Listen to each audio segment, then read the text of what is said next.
Welcome back. Well, decades ago, asbestos was everywhere from schools to homes to brake pads. Then we found out it caused cancer. So now we're pulling it out of the walls while wearing hazmat suits. Well, the World Health Organization calls asbestos a public health hazard.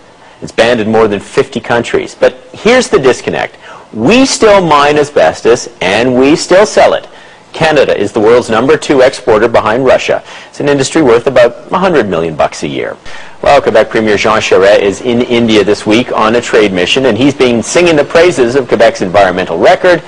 But when asked about asbestos exports to India, he has no apologies. It's a position that's been denounced as hypocrisy. But hey, business is business, right? Asbestos was slapped with heavy regulations in Canada back in the 80s after people who worked with the material started dying. 3 weeks before his death, he was in such pain that he asked that I bring a knife into the hospital so that he could end his life. He could not stand the pain any longer.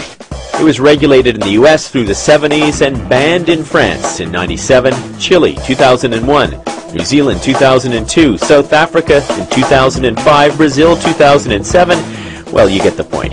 But developing countries like China and India are still happy to use it without hazmat suits.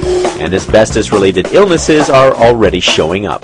Once the documentation happens, India will break the Guinness Book of World Records for asbestos diseases. But the Canadian government continues to work hard for the asbestos industry, funneling about $20 million to the industry since the 80s. Our diplomatic corps are selling asbestos with morals lower than a used car salesman. Canada turns a profit, and the developing world bears the cost. So why is India still importing a known carcinogen? Well, coming out against the industry there can get you into trouble. Indian corporate lobby groups have threatened at least 6 people with legal action unless they retract their warnings about asbestos.